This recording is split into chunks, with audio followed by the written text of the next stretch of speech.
अस्सलाम वालेकुम। आज हम अपना चैप्टर नंबर 1 करने लगे हैं इंट्रोडक्शन टू स्टैटिस्टिक्स। ये है पार्ट 1 यानी फर्स्ट ईयर का चैप्टर है कि इंट्रोडक्शन टू स्टैटिस्टिक्स यानी स्टैटिस्टिक्स का तारुफ क्या है और स्टैटिस्टिक्स होता क्या है। जैसा कि यहाँ पे लिखा हो, यहाँ पे इसकी डेफिनेशन लिखी है जो कि मैंने आपको यहाँ पे पॉलिटिकल स्टेट नज़र आ रहा है कि कितनी ज़ुबानों में स्टैट्स को क्या क्या नाम दिए गए हैं और क्या क्या नाम से इनको बुलाया जाता है। जैसा कि पहला लिखा है the word statistics have been derive, यानी वर्ड जो स्टैटिस्टिक्स डिराइव किया गया है यानी अहज़ किया गया है वो लैटिन वर्ड से किया गया यानी फ़ारसी ज़ुबान से, लातीनी ज़ुबान से किया गया है जिसे कहते हैं स्टेटस। और दी इटालियन में हम इसको कहते हैं स्टैटिस्टा। मीनिंग ऑफ दीज वर्ड, इन सब का जो मतलब है वो ये है कि पॉलिटिकल स्टेट और गवर्नमेंट, ये पूरे सेक्टर एरिया में इनको किस लिहाज से इस्तेमाल किया जाता है और किन किन जब ममालिक में इनको किस किस नाम से बुलाया जाता है। जैसा कि एक पॉलिटिकल स्टेट है, इंग्लिश में हम इसको स्टैटिस्टिक्स पढ़ते हैं, फ्रेंच में हम इसको स्टैटिस्क्यू पढ़ते हैं, लैटिन में इसको हम स्टेटस पढ़ते हैं और इटालियन में इसको हम स्टैटिस्टा पढ़ते हैं। अब देखा जाता है कि स्टैटिस्टिक्स है क्या। Statistics is a mathematical science that belongs to the collection, यानी स्टैट्स एक तरह का क्या होता है, मैथमेटिकल साइंस है जिसमें हम डाटा को क्या करते हैं, कलेक्ट करते हैं, जमा करते हैं, फिर उसका तज्जिया करते हैं, फिर उसका रिज़ल्ट निकाल देते हैं। तो क्या करते हैं और एक्सप्लेनेशन, यानी हम उसको वजाहत के साथ और एक अच्छे तरीके से प्रेजेंट करते हैं कि इस डाटा का मकसद क्यों है। यानी जैसे कि आप फर्स्ट ईयर की क्लास की बात कर लें, अब फर्स्ट ईयर के स्टूडेंट जब कॉलेज में एडमिशन लेते हैं तो सबसे पहले हम उसका डाटा क्या करते हैं, कलेक्ट करते हैं, उनका नाम, उनका एड्रेस, उनके सब्जेक्ट वाइज, फिर उनका तज्जिया किया जाता है, फिर इंटरप्रिटेशन और एक्सप्लेनेशन यानी और प्रेजेंटेशन के साथ यानी उनकी क्लासेस को डिसाइड किया। जैसे एक बच्चा मेडिकल में जाना चाहता है तो मेडिकल के सब्जेक्ट वो क्या पढ़ेगा, बायो, केमिस्ट्री, फिजिक्स पढ़ेगा।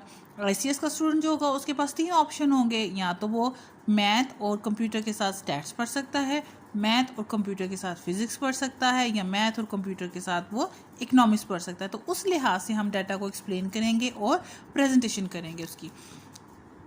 अब बात आती है सेंसेस ऑफ स्टैटिस्टिक्स, यानी स्टैट्स की किस सेंस क्या होती है। एक तो होती है सिंगुलर सेंस और सेकंड होती है हमारे पास प्लूरल सेंस। अब सिंगुलर सेंस क्या होती है, सिंगुलर सेंस में हम डाटा को क्या करते हैं, कलेक्ट करेंगे, प्रेजेंटेशन करेंगे, एनालिसिस करेंगे, उसका रिजल्ट निकाल देंगे। यानी सबसे पहले हम डाटा को कलेक्ट करते हैं। सिंगुलर सेंस को आप खुद अपनी सूरत में लें, यानी आप खुद को देखें आप सिंगुलैरिटी में हैं। किस लिहाज से, आप जब पेपर की तैयारी करते हो तो आपने खुद करनी है, तो आप सिंगल ही क्या करोगे, डाटा कलेक्ट करोगे, उसको याद करने का तरीका ढूंढोगे और फिर एनालाइज करोगे कौन सी चीज़ इंपॉर्टेंट है, कौन सी चीज़ नहीं है। और जब इंटरप्रिटेशन ऑफ डाटा है, जब आप पेपर दे दोगे उसके बाद आप ये डिसाइड करोगे, ये तज्जिया करोगे कि आइदर ये सब्जेक्ट में आप कितने नंबर आते हैं या नहीं आते।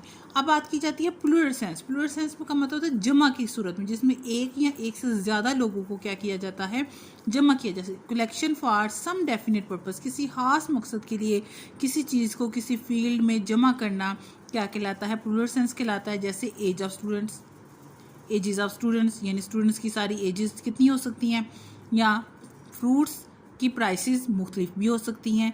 जब भी आप कोई फ्रूट्स लेने जाते हैं तो कभी भी आपको एक प्राइस में फ्रूट नहीं मिलेगा, हर शॉप वाले ने अपनी अपनी प्राइस को रखा होता है। जैसे रोड एक्सीडेंट, डिफरेंट एक्सीडेंट हो सकते हैं, डिफरेंट रोड्स हो सकती हैं, डेथ एंड बर्थ रेट, ये सारे किस में आते हैं, प्लूरल सेंस में आते हैं। इस लिहाज से इसको कहा जाता है कि सेंसेस ऑफ स्टैटिस्टिक्स को 2 पार्ट्स में किया जाता है, एक होता है सिंगुलर सेंस और एक होता है हमारे पास प्लूरल सेंस। अब बात की जाती है कि यूजेस ऑफ स्टैटिस्टिक्स क्या होते हैं, यानी स्टैट्स हम किन किन चीज़ों में इस्तेमाल कर सकते हैं। अब स्टैटिस्टिक्स की कौन कौन सी फील्ड है, स्टैटिस्टिक्स को हम मार्केटिंग में कर सकते हैं, किसी चीज़ की वैल्यू बताना कि ये चीज़ क्यों, कब, किस तरीके से इस्तेमाल की जा रही है। यूज्ड इन मेडिसिन, वहाँ पे भी इस्तेमाल होता है कि तज्जिया किया जाता है, डाटा कलेक्ट किया जाता है, एनालाइज किया जाता है, फिर वो मेडिसिन क्या होती है, मार्केट में आते हैं। इसी तरीके से मार्केट में वही प्रोडक्ट आती है जिसको हम कलेक्ट करते हैं, यूज़ करते हैं और फिर हम उसको मार्केट में लेके आते हैं। यूज्ड इन मैनेजमेंट, चीज़ों को तरतीब के साथ लेके चलने का काम भी स्टैटिस्टिक्स में आता है। यूज्ड इन इंश्योरेंस, इंश्योरेंस के अंदर भी स्टैटिस्टिक्स इस्तेमाल होता है। बिजनेस एक्टिविटीज़ को करने के लिए भी हम स्टैट्स का इस्तेमाल करते हैं, उसके पॉइंट ऑफ व्यू से हम उसको लेके चलते हैं। उसके बाद यूज्ड इन कॉमर्स, कॉमर्स के सब्जेक्ट में भी स्टैट्स इस्तेमाल होता है। Used in public opinion poll, जैसे कि आपके क्या होते हैं, वोट्स होते हैं, आप अपने मुताबिक उनको क्या करते हो, वोट को कास्ट करते हो। फिर आपकी जो ओपिनियन होती है जब उनका तज्जिया किया जाता है, सिंपली आप देखो जब आप वोट डालने जाते हो सबसे पहले क्या होता है, कलेक्शन होती है डाटा की, यानी आप वोट कास्ट करते हो। वोट कास्ट करने के बाद फिर उन पोलिंग स्टेशन में उन चीज़ों को देखा जाता है कि कौन कौन से जो वोट कास्ट किएंगे वो किस किस की ओपिनियन में आते हैं। यानी अगर 4 लोग हैं तो आप 4 लोगों में से कितने लोगों को ज़्यादा वोट में किए जा रहे हैं, तो वो क्या कहलाते हैं, स्टैटिस्टिक्स कहलाते हैं। यानी ये सारी यूजेस ऑफ क्या हैं, स्टैटिस्टिक्स। अब बात आती है ब्रांचेस ऑफ स्टैटिस्टिक्स, यानी स्टैट्स की शाखें कौन कौन सी हैं। तो ये देखिए, ब्रांच ऑफ स्टैटिस्टिक्स क्या होती है, थ्योरेटिकल स्टैटिस्टिक्स, यानी जिसे हम प्योर का नाम भी देते हैं, जिसको हमने खुद जांचा हो, खुद जांच पड़ताल की हो, जिसके बारे में हमने खुद रिटर्न फॉर्म में लिखा हो। एक आता है अप्लाइड स्टडी, यानी हम उन पे अप्लाई करते हैं, यानी उन पे खुद से उस चीज़ को लागू करते हैं। अब थ्योरेटिकल की 2 टाइप्स होती हैं, एक होती है डिस्क्रिप्टिव स्टैटिस्टिक्स, एक होती है इन्फ्रेंशियल स्टैटिस्टिक्स। डिस्क्रिप्टिव फॉर्म को हम इस तरह कहते हैं बयानिया अंदाज, इन्फ्रेंशियल जो उसके नताइज अहज कर देता है, कंक्लूजन निकाल देता है। अब अप्लाइड स्टैटिस्टिक्स क्या होता है, make use of statistical methods to find solutions to everyday problem. ये रोज़मर्रा की ज़िंदगी में जो हमारे मामलात होते हैं उनका जो हल होता है, उसमें जो हम स्टैट्स के रूल्स अप्लाई करते हैं वो क्या कहलाता है, applied statistics. Such as economics जैसे हो गया, सोशियोलॉजी हो गया, मेडिसिन हो गया, बिजनेस हो गया, एंड एजुकेशन। अब कितने लोग तालीम हासिल कर रहे हैं, किस मकसद के लिए हासिल कर रहे हैं, माशरे में किस चीज़ का ज़्यादा रुझान है, किस चीज़ को ज़्यादा ख़रीदा जा रहा है, किस चीज़ की कमी हो रही है, कौन सा बिज़नेस ज़्यादा प्रॉफिटेबल है, कौन सी मेडिसिन ज़्यादा इस्तेमाल की जा रही है। तो ये सारा क्या है, अप्लाइड स्टैटिस्टिक्स। अब बात आती है descriptive statistics. It is based on the basic theory. हम इसके पीछे जब ये डिस्क्रिप्टिव स्टैटिस्टिक्स देखेंगे तो उसके अंदर हम थ्योरी को ज़रूर देखते हैं कि इसका मकसद क्या है। जैसा मैथमेटिकल पॉइंट ऑफ व्यू से देखा जाए तो ये फार्मूला क्यों अहज़ किया गया है, किस बेस से किया गया है, जब तक हम इसकी थ्योरी को रीड नहीं करेंगे तब तक हम उसका बयानी अंदाज नहीं प्रूव कर सकते। प्रोबेबिलिटी थ्योरी से, जैसे कि हर चीज़ के 2 पॉइंट ऑफ व्यू होते हैं। जब भी हम एक कॉइन फ्लिप करते हैं फ़र्ज़ करें, तो हमें प्रोबेबिलिटी थ्योरी में ये पता चलता है कि या तो वो हमें हेड प्रोवाइड करेगा या वो हमें टेल प्रोवाइड करेगा। तो हम उसको बयानिया अंदाज में लिख देंगे कि इन की चांसेस 1/2 हैं, जैसे मेल और फीमेल के आने के चांसेस 1/2 होते हैं। इसी तरीके से ये हमारी थ्योरी जो होती है इन पॉइंट ऑफ व्यू से एनालाइज करके सॉल्व की जाती है। जब हम एनालाइज कर लेते हैं, डिस्क्रिप्टिव फॉर्म से कन्वर्ट करते हैं इन्फ्रेंशियल में, फिर हम उन रिजल्ट का जो हमने एक्सपेरिमेंट किया होता है उनके हम क्या निकालते हैं, ड्राइंग कंक्लूजन निकालते हैं। जो हमने डाटा पॉपुलेशन से लिया होता है और सैंपल के तौर पे जो हमने उसका डाटा सिलेक्शन की होती है उसका रिजल्ट जो निकालते हैं वो क्या कहलाता है, इन्फ्रेंशियल स्टैटिस्टिक्स। ये हो गया आपका यूजेस ऑफ स्टैटिस्टिक्स कि कब, कैसे, क्यों इस्तेमाल किया जाता है। और फिर आगे ब्रांचेस ऑफ स्टैटिस्टिक्स की ब्रांचेस ऑफ स्टैटिस्टिक्स कौन कौन सी हैं और किस मकसद के लिए हासिल की जाती हैं। अब बात की जाती है कि पॉपुलेशन का वर्ड जो है वो किधर से स्टार्ट होता है, पी से शुरू होता है, और पैरामीटर का जो पॉइंट है वो भी पी से स्टार्ट होता है। देखा जाता ये है कि पी का आपस में क्या ताल्लुक है। देखा जाए तो पॉपुलेशन क्या है, करैक्टरिस्टिक्स ऑफ पॉपुलेशन जो फिक्स्ड रहता है, ये इसकी क्या है, इनका डिफरेंस है कि पॉपुलेशन में खसूसियात देखी जाती हैं और इसके अंदर कांस्टेंट वैल्यू हमेशा क्या होती है, फिक्स्ड होती है। अब बात की जाती है पॉपुलेशन की। पॉपुलेशन क्या है, टोटलिटी ऑफ द ऑब्जर्वेशन, यानी ओवरऑल व्यू देखा जाता है कि हम जिस चीज़ के बारे में पढ़ रहे हैं वो ओवरऑल ऑब्जर्वेशन हम करते हैं। जैसे मिसाल के तौर पर मैं कह सकती हूँ Heights of students, different students की डिफरेंट हाइट्स होगी, किसी की भी एक जैसी नहीं होगी, तो इसलिए हमने क्या किया, टोटलिटी ऑफ ऑब्जर्वेशन किया, यानी ओवरऑल लोगों की हाइट को जांचा। Number of balls produced by machine. अब एक मशीन के अंदर जो बॉल्स होते हैं, नट्स होते हैं, वो मुख्तलिफ साइज़ के भी हो सकते हैं, इसलिए हर नंबर ऑफ बॉल्स प्रोड्यूस जो होता है मशीन का वो मुख्तलिफ साइज़ का भी हो सकता है, मुख्तलिफ टाइप का भी हो सकता है। इसलिए हमेशा पॉपुलेशन के डाटा को हमेशा हम कैपिटल लेटर से शो करते हैं, और ये एन जो बिलोंग करता है ये इसका सैम्पल साइज़ होता है, यानी नंबर ऑफ़ वैल्यूज़ का होता है।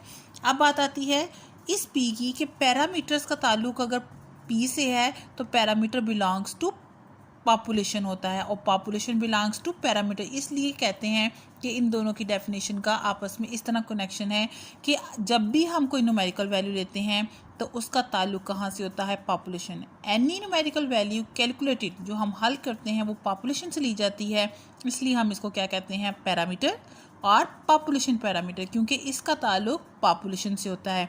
और इसको हमेशा हम ग्रीक लेटर से शो करते हैं, और पॉपुलेशन मीन को हमेशा डिनोट किया जाता है म्यू से।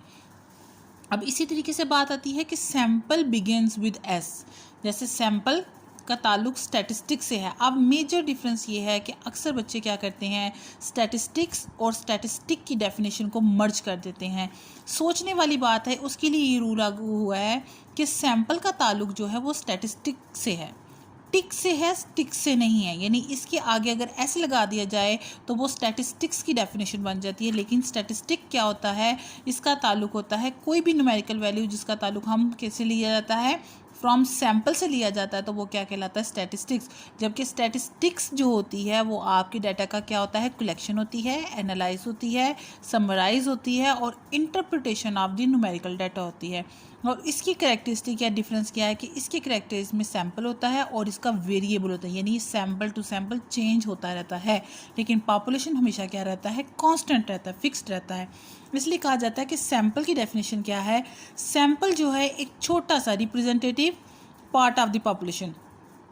पॉपुलेशन का एक छोटा सा पार्ट लिया जाए तो वो उसकी नुमाइंदगी करता है। सैम्पल साइज़ को हमेशा हम स्मॉल लेटर से शो करते हैं। जैसे मैं कहती हूँ कि मेरे पास फर्स्ट ईयर के स्टूडेंट्स हैं, लेकिन उस फर्स्ट ईयर में से मैं आईसीएस के स्टूडेंट को जो है चूज़ कर लेती हूँ या चेक करती हूँ, तो इट्स मीन वो क्या है, सैम्पल है। इसी तरीके से सैम्पल का ताल्लुक स्टैटिस्टिक्स से है। Are numerical value calculated from sample, ऐसी वैल्यू जिसका ताल्लुक हम जिसका सैम्पल कहाँ से लें, जिसकी वैल्यू हम सैम्पल से लें, वो क्या कहलाता है, स्टैटिस्टिक्स और सैम्पल स्टैटिस्टिक्स। और स्टैटिस्टिक्स का जो डाटा होता है वो एक जगह से, एक सैम्पल से दूसरे सैम्पल में मूव करता रहता है।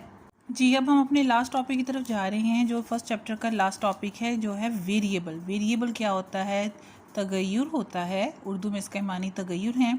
और वेरिएबल कहते हैं जो चेंज होता जाए, और जैसे एक पॉइंट से दूसरे पॉइंट की तरफ चेंज होने को क्या कहते हैं, वेरिएबल कहते हैं, जो वक्त के लिहाज से भी चेंज होता जाता है। जैसे कि a characteristic which varies from object to object, यानी एक मकसद से दूसरे मकसद की तरफ चेंज होता जाए, एक काम से दूसरे काम में चला जाए, वो क्या कहलाता है, वेरिएबल। जैसे हाइट कभी भी सेम नहीं होती, ये वक्त के साथ साथ बढ़ती रहती है। आई कलर भी चेंज होता है। जैसे टेम्परेचर है, वो भी वेरिएबल है, वो कभी भी सेम नहीं होता।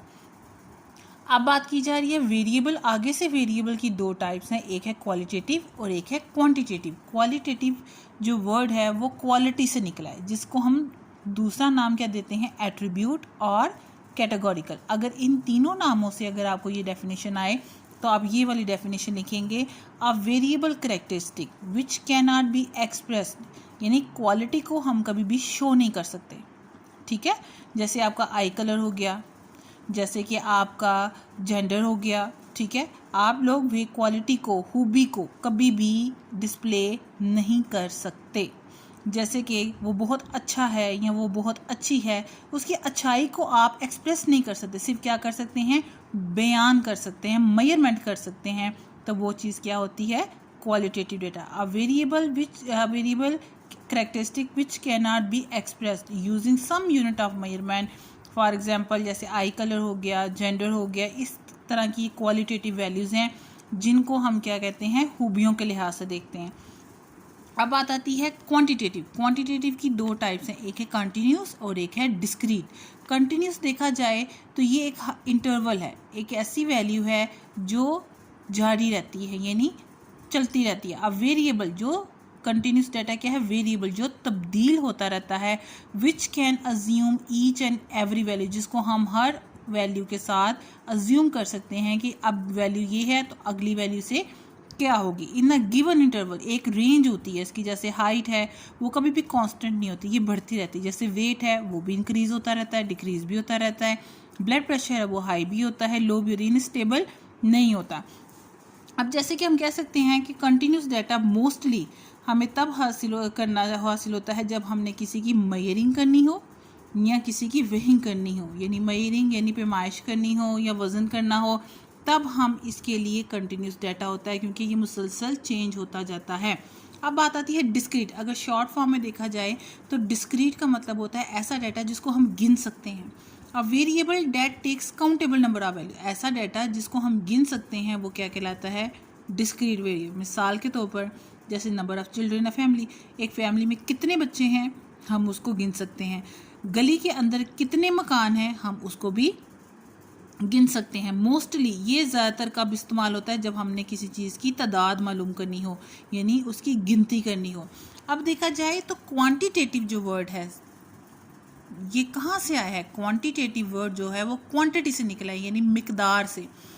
ऐसा वेरिएबल जिसको हम जाहिर कर सकते हैं किसी की मेजरमेंट करने में, यानी इसको हम एक्सप्रेस कर सकते हैं, जबकि क्वालिटी को हम एक्सप्रेस नहीं कर सकते। अगर हमें कोई कहता है कि 1 kg चिकन लेके आओ, तो 1 kg जो चिकन होगा उसकी मेजरमेंट की जा सकती है।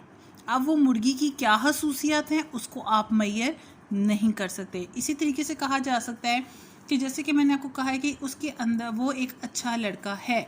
एक अच्छा लड़का जो है, आप एक अच्छा लड़के को मेजर नहीं कर सकते, लेकिन आप उसको एक्सप्रेस कर सकते हो। ये डाटा क्या होगा? क्वालिटी। अगर मैं कहती कि उस लड़की की हाइट 6.1 है, तो इट्स मीन आप इसको मेजरमेंट कर सकते हो क्वांटिटेटिव वैल्यू में। तो ये एक ऐसी चीज़ होती है जिसको हम क्वांटिटेटिव वैल्यू वो कहलाती है, जिसको हम मेजरमेंट कर सकते हैं, जिसको माप सकते हैं। जैसे हाइट हो गई, जैसे वेट हो गया।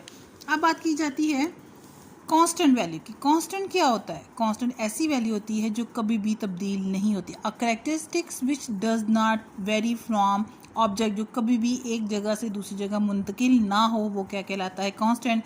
जैसे number of days in a week, जैसे नंबर ऑफ डेज कभी भी चेंज नहीं होते। Monday, Tuesday, Wednesday, Thursday, Friday, Saturday.